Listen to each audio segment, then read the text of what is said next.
করতে পারেন। দেখতে পাচ্ছেন ব্যাপক পরিমাণে বিভিন্ন ধরনের কলাগুলো কিন্তু এই বাজারে এসে থাকে এবং হচ্ছে যে ক্রয় বিক্রয় চলে এবং বাংলাদেশের বিভিন্ন জায়গায় কিন্তু এই কলাগুলো চলে যায়।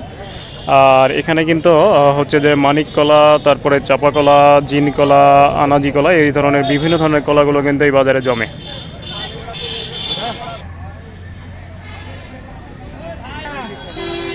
তো দর্শক দেখতে পাচ্ছেন কলার গাড়িগুলো কিন্তু ঢুকছে। আপনারা যারা কলা নিয়ে ব্যবসা করতে চান তারা কিন্তু অতি দ্রুত আমার সাথে যোগাযোগ করবেন, যাতে বিভিন্ন ধরনের কলাগুলো আপনারা কম দামে নিয়ে সেটা ব্যবসা করতে পারেন। দেখতে পাচ্ছেন কলাগুলো কিন্তু আসছে।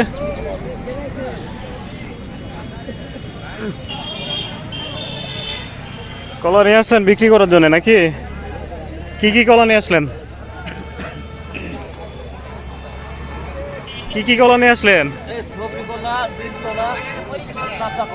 সবরি জিনার চাপা না? দেখতে পাচ্ছেন এখানে কিছু কলা কিন্তু পেকে গেছে।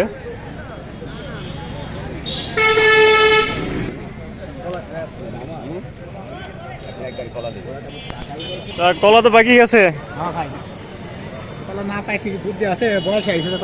তাই না?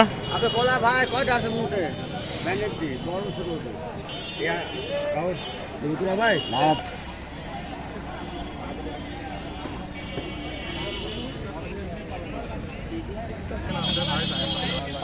সাপ্লাই